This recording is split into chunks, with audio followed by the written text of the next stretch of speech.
Assalamualaikum warahmatullahi wabarakatuh. Selamat datang kembali Bapak, Ibu, dan para pemirsa setia dimanapun Anda berada saat ini. Semoga Anda semua dan keluarga selalu diberikan kesehatan, dijaga oleh Allah, dan dilimpahkan keberkahan yang tidak putus-putus. Hari ini kita akan bahas sesuatu yang memang sudah lama banget ditunggu oleh jutaan keluarga di seluruh Indonesia. Kita akan ngobrol soal rapel gaji, soal kenaikan gaji PNS dan pensiunan, soal kondisi keuangan negara, dan soal satu tanggal penting yang jangan sampai luput dari perhatian Anda, yaitu 15 April 2026. Tapi sebelum kita masuk ke inti cerita, saya mau bicara jujur dulu sama Bapak dan Ibu. Saya tahu persis gimana rasanya menunggu kabar seperti ini. Mungkin pagi tadi Bapak baru selesai salat subuh, duduk santai di kursi favorit di teras rumah, tangan memegang secangkir kopi hangat, udara masih adem, suasana masih tenang, tapi hati belum benar-benar tenang.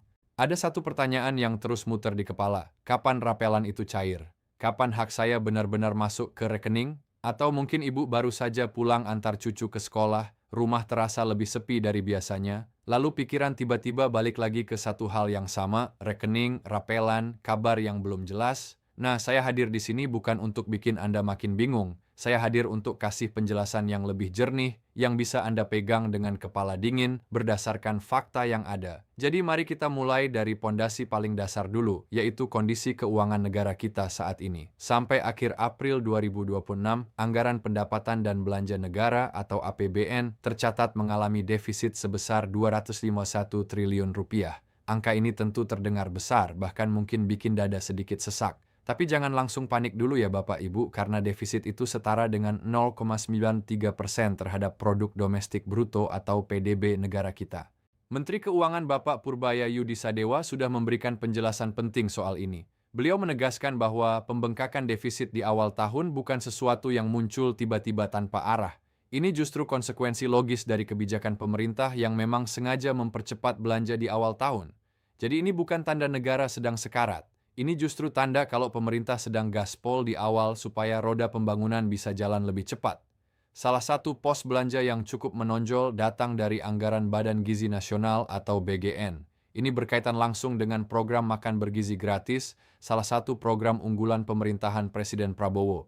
Jadi kalau kita lihat lebih dalam, sebagian besar angka defisit itu bukan belanja yang asal keluar, tapi belanja produktif. Belanja yang manfaatnya bisa dirasakan langsung oleh rakyat. Artinya negara memang sedang keluar uang, tapi untuk hal yang dianggap penting dan punya dampak luas. Kalau kita lihat dari sisi pendapatan, ada kabar yang justru cukup menggembirakan. Negara berhasil mengumpulkan penerimaan sebesar 574,9 triliun rupiah. Sektor perpajakan menjadi motor utama, bahkan tumbuh lebih dari 20%. Ini angka yang bagus banget dan menunjukkan bahwa penerimaan negara dari pajak sedang berada dalam tren positif. Memang ada beberapa sektor yang masih turun. Penerimaan bea dan cukai turun sekitar 11%, sementara penerimaan negara bukan pajak atau PNBP juga turun sekitar 3%. Tapi secara keseluruhan, Menteri Keuangan menegaskan bahwa kinerja APBN triwulan pertama 2026 masih mampu berfungsi sebagai shock absorber, sebagai bantalan kejut, sekaligus tetap mendukung agenda pembangunan dengan risiko yang masih bisa dikendalikan. Jadi gambaran besarnya, negara ini masih jalan, masih bergerak, masih dipegang kendali. Nah, sekarang apa artinya semua itu buat Bapak dan Ibu yang lagi nunggu rapel dan kenaikan gaji? Ini bagian yang paling banyak ditunggu-tunggu.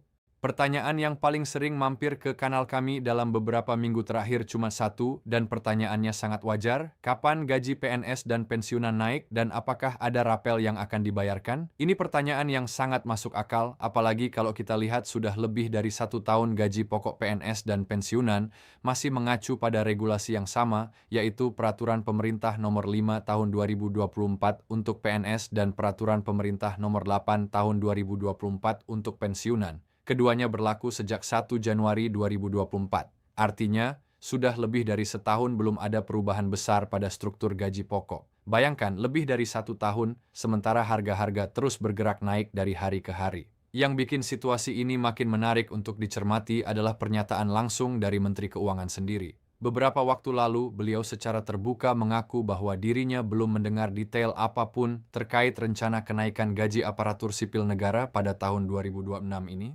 Pernyataan ini jelas bikin banyak pihak kaget, terutama para PNS dan pensiunan yang sudah lama berharap ada kabar baik sejak awal tahun. Tapi Menteri Keuangan juga memberikan penjelasan yang lebih lengkap.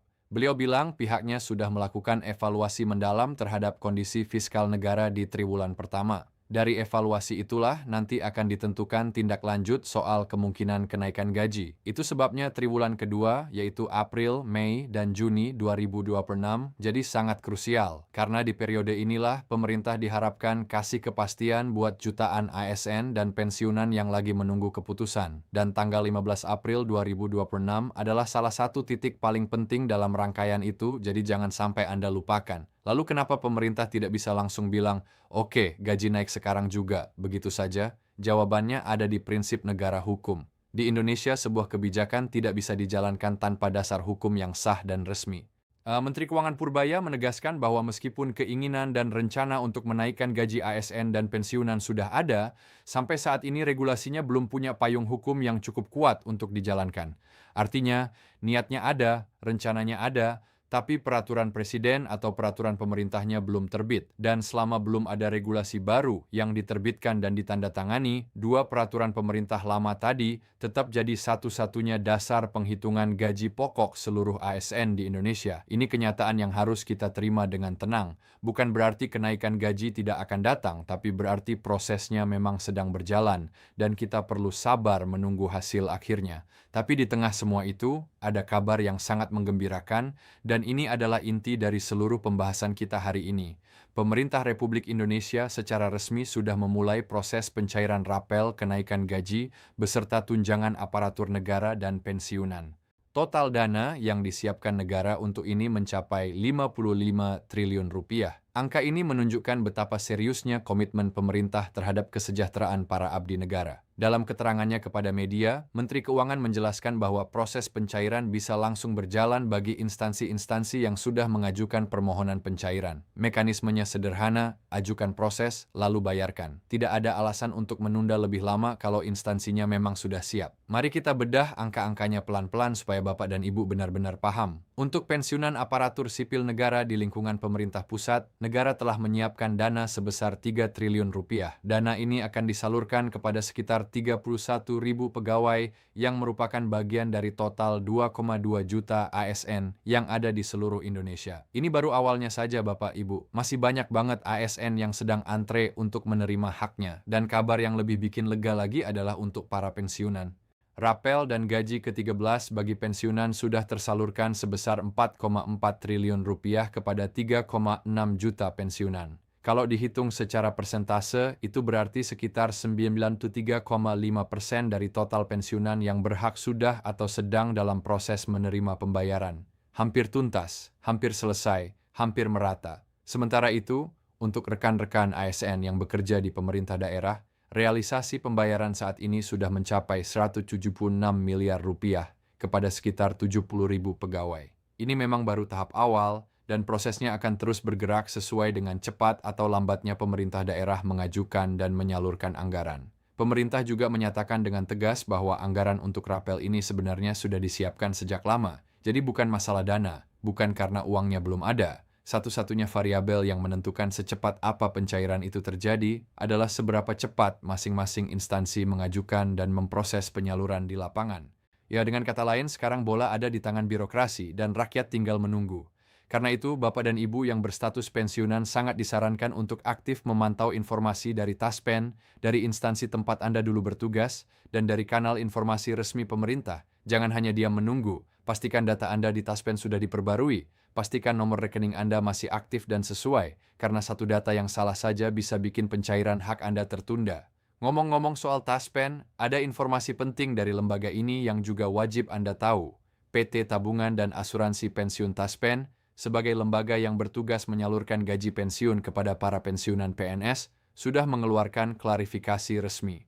Dalam klarifikasi itu, Taspen menegaskan komitmennya untuk memberikan layanan terbaik bagi seluruh peserta dengan tetap berpedoman pada 5 prinsip utama: tepat administrasi, tepat orang, tepat waktu, tepat jumlah, dan tepat tempat. 5 prinsip ini bukan sekadar slogan manis, Bapak Ibu. Ini adalah standar pelayanan Taspen yang sudah lama diterapkan dan jadi jaminan bahwa setiap rupiah pensiun yang memang jadi hak para pensiunan akan disalurkan dengan benar dan tepat sasaran. Jadi Anda tidak perlu khawatir uang rapel itu akan lenyap atau tidak sampai ke tangan yang berhak.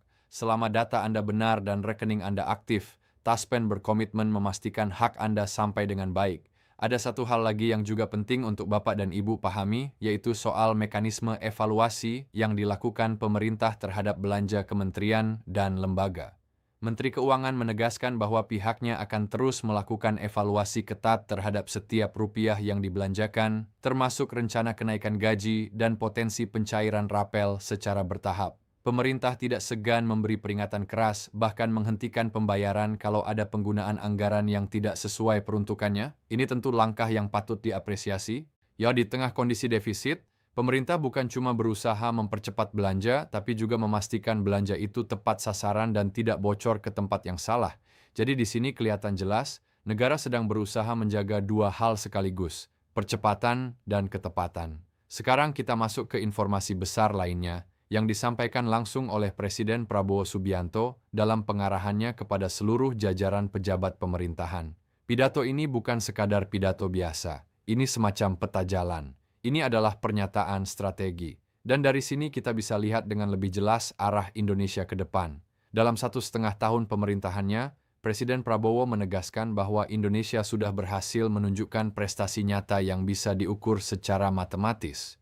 Di tengah dunia yang penuh konflik, perang di berbagai belahan bumi, gejolak politik, dan ketidakstabilan ekonomi global, Indonesia tetap berhasil menjaga arah pembangunannya. Bangsa ini tidak hanyut. Indonesia tetap bisa mengarungi perairan berbahaya dengan kompas yang jelas. Presiden Prabowo juga membahas sesuatu yang sangat relevan dengan kondisi dunia saat ini. PBB melalui Sustainable Development Goals sudah lama memprediksi bahwa dunia akan menghadapi 3 krisis besar, yaitu krisis pangan, krisis energi, dan krisis air. Dan 3 krisis itu sekarang benar-benar sedang mengguncang banyak negara. Tapi disinilah yang sering kita lupa sebagai bangsa Indonesia. Kita justru punya posisi yang sangat menguntungkan. Soal air, Indonesia tidak kekurangan. Bahkan sebaliknya, Presiden pernah menyampaikan bahwa 1 hari hujan di Bogor bisa setara dengan 1 tahun curah hujan di Australia Barat. Soal pangan, Indonesia adalah negara agraris dengan tanah yang subur dan bisa menghasilkan banyak jenis pangan. Ya, dan soal energi, Presiden mengungkap hal yang mengejutkan, bahwa dari batu bara, dari singkong, dari jagung, Indonesia bisa menghasilkan bahan bakar sendiri tanpa harus terus-menerus bergantung pada impor. Ini adalah karunia besar yang harus disyukuri dan dimanfaatkan sebaik-baiknya. Presiden Prabowo juga menyampaikan kabar gembira yang sangat konkret, terutama bagi jutaan umat Muslim Indonesia yang sudah lama mendambakan ibadah haji.